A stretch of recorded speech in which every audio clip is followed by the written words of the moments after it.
Let's mic CM साहब। यह है let's mike more than radio. आप सुन रहे हैं सीएम साहब। दोस्तों, सीएम साहब में मैं आपके साथ महेश सिंह। आज सुनिए देश के कुछ खास राज्यों के मुख्यमंत्रियों और पूर्व मुख्यमंत्रियों की एक्टिविटीज़ के बारे में। सबसे पहले बात करते हैं महाराष्ट्र से।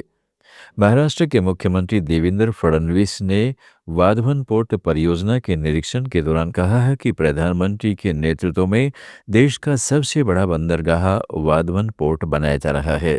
उन्होंने परियोजना स्थल का दौरा करने के बाद कहा कि वर्तमान में देश का सबसे बड़ा पोर्ट JNPA है, जो करीब 70 लाख मीट्रिक टन कार्गो संभालता है, जबकि वाधवन पोर्ट इसकी तुलना में लगभग 3 गुना बड़ा होगा। इस पोर्ट पर दुनिया के सबसे बड़े जहाज भी डॉक कर सकेंगे। देखिए, आज मुझे बहुत खुशी है कि माननीय प्रधानमंत्री जी के नेतृत्व में देश का जो सबसे बड़ा पोर्ट वाधवन पोर्ट बन रहा है, इसका कार्य देखने के लिए मैं यहां पर आया हूं। आज देश का सबसे बड़ा पोर्ट JNPT है। JNPT port 70 lakh metric ton का जो कार्गो है उसको हैंडल करता है। ये उससे 3 गुना बड़ा है। यहाँ 20 मीटर का डीप ड्राफ्ट है। दुनिया की सबसे बड़ी वेसल यहाँ डॉक हो सकती है। ये पोर्ट बनने के बाद अगले 30-40 साल तक महाराष्ट्र और देश को मैरीटाइम ताकत के रूप में इस पोर्ट के कारण एक पोजीशन मिलेगी और हमारे व्यापार में बहुत वृद्धि होगी। इसलिए इसका कार्य देखने के लिए हम लोग आए हैं। बहुत अच्छे तरीके से कार्य चल रहा है। सारे रेगुलेटरी प्रॉब्लम सॉल्व हो गए। प्रत्यक्ष रूप से काम भी शुरुआत हुआ है।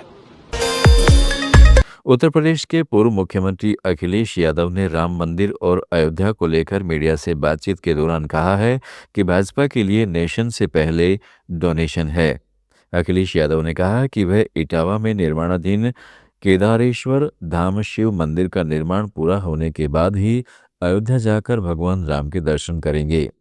इस दौरान अखिलेश यादव ने मुख्यमंत्री योगी आदित्यनाथ पर भी तंज कसते हुए कहा कि जो अयोध्या जाने का रिकॉर्ड बना रहे हैं, उन्हें वहां जाकर भी वास्तविक हालात की जानकारी नहीं मिल सकी। मैं कई बार जवाब दे चुका हूं। केदारेश्वर धाम इटावा में शिव मंदिर के निर्माण पूरे होने के बाद मर्यादा पुरुषोत्तम राम जी के दर्शन करने जाएंगे। लेकिन सवाल हमारे दर्शन का नहीं है। जो मुख्यमंत्री जी वर्ल्ड रिकॉर्ड बना रहे थे जाने का अयोध्या।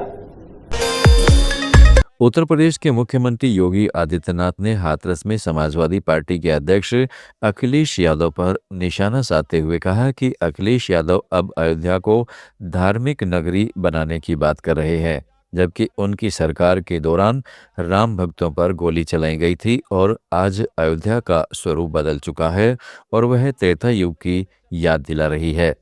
उन्होंने अखिलेश यादव को चुनौती देते हुए कहा है कि यदि वे वास्तव में धार्मिक स्थलों के सम्मान की बात करते हैं तो मथुरा, वृंदावन और भगवान श्री कृष्ण की जन्मभूमि पर भी खुलकर अपनी राय रखें। मैं कल समाजवादी पार्टी के अध्यक्ष श्री अखिलेश यादव जी का एक बयान पढ़ रहा था। वो कह रहे थे कि उनकी सरकार आएगी तो अयोध्या को धार्मिक नगरी बनाएगी।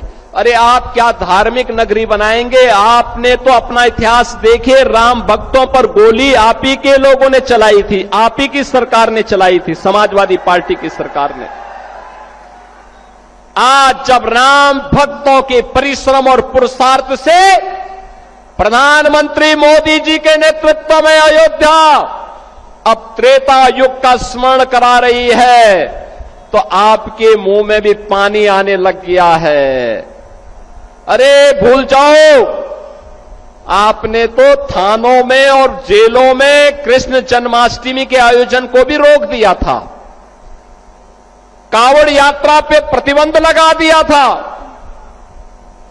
जो आज जब हमारे जनप्रतिनिधि कह रहे थे ना कि हाथरस में 22 से ज्यादा मंदिरों का सुंदरीकरण हुआ, क्या ये समाजवादी पार्टी के समय में संभव था क्या? प्रधानमंत्री नरेंद्र मोदी के मन की बात कार्यक्रम के 135वें एपिसोड के प्रसारण के बाद गोवा के मुख्यमंत्री प्रमोद सावंत ने कहा है कि इस अवसर पर राज्य में 3 कार्यक्रम आयोजित किए गए। इनमें मन की बात का सामूहिक प्रसारण, डॉक्टर श्यामा प्रसाद मुखर्जी के बलिदान दिवस का आयोजन और एक डिजिटल ट्रेनिंग सेशन शामिल था। प्रधानमंत्री नरेंद्र मोदी ने देशवासियों से जल शक्ति अभियान से जुड़ने का आह्वान किया। मुख्यमंत्री ने भी गोवा के लोगों से पानी बचाने और जल संरक्षण के प्रयासों में बढ़ चढ़कर भाग लेने की अपील की है। गोवा प्रदेश की तरफ से 3 कार्यक्रम बूथ पे हमने जो कंपलसरी किया है, इनमें से एक विजिजन मन की बात कार्यक्रम, दूसरा द बलिदान दिवस of the doctor Shyama Prasad Mukherjee और तीसरा कार्यक्रम जो था it is a digital training. आज पेंजिम वाले बूथ नंबर 19 पे इस खास कार्यक्रम में मैं खुद उपस्थित था। मेरे साथ में हमारे संगठन मंत्री श्री BL संतोष जी थे, हमारे यहाँ के मंडल अध्यक्ष और बाकी काउंसिलर, बाकी सभी कार्यकर्ता उपस्थित थे। माननीय प्रधानमंत्री नरेंद्र मोदी जी ने जो मन की बात कार्यक्रम कहा, उन्होंने उनमें कैच द रेन ये जो कैंपेन में सहभागी होने का सभी लोगों का आह्वान किया है। मैं भी गोवा के लोगों को आह्वान करता हूँ कि कैच द रेन इस कैंपेन में सभी पार्टिसिपेट हो और जितना हो सके उतना पानी कंजर्व करें। ये तो डायरेक्ट मैसेज माननीय प्रधानमंत्री नरेंद्र मोदी जी की तरफ से दी है। हमेशा की तरह प्रधानमंत्री नरेंद्र मोदी के मन की बात कार्यक्रम के 135वें एपिसोड के प्रसारण के बाद छत्तीसगढ़ के मुख्यमंत्री विष्णुदेव साय ने कहा है कि यह कार्यक्रम जनता और नेतृत्व के बीच संवाद का सबसे बड़ा माध्यम बन चुका है। प्रधानमंत्री मन की बात के जरिए देश भर में लोगों द्वारा किए जा रहे नए नवाचारों और सकारात्मक प्रयासों को पूरे देश के सामने रखते हैं। यही कारण है कि मन की बात कार्यक्रम लोगों के लिए प्रेरणादायक और लाभदायक साबित होता है। 135वां एपिसोड सुने हैं और इस दिन का सभी देशवासियों को बेसब्री से इंतजार रहता है कि सबको लगता है कि महीने का आखिरी रविवार कब आए ताकि हम सब लोग माननीय प्रधानमंत्री जी से रूबरू हो पाए। और ये मन की बात आज जनता और नेतृत्व के बीच रूबरू होने का सबसे बड़ा माध्यम बन गया है। और इसमें माननीय प्रधानमंत्री जी देश के अंदर जो लोगों के द्वारा नए नवाचार के काम होते हैं उन सबको देश की जनता के सामने रखते हैं और उससे देश की जनता को प्रेरणा मिलती है। वो लोग भी अंतर्राष्ट्रीय MSME दिवस के अवसर पर ओडिशा के मुख्यमंत्री मोहन चरण मांझी ने राज्य में सूक्ष्म, लघु और मध्यम उद्यम क्षेत्रों को बढ़ावा देने के लिए कई अहम घोषणाएं की है। राज्य सरकार ने MSME का बजट बढ़ाने का फैसला किया है क्योंकि कृषि के बाद यही क्षेत्र आर्थिक विकास में सबसे बड़ा योगदान देता है। महिलाओं को उद्यमिता से जोड़ने के लिए महिला उद्यमिता मंच शुरू किया गया है। साथ ही बालासोर में एक राइस मिलिंग क्लस्टर का उद्घाटन किया गया जिससे किसानों को भी लाभ मिलेगा। हमारे लिए एक बहुत बड़ा खुशी की बात है।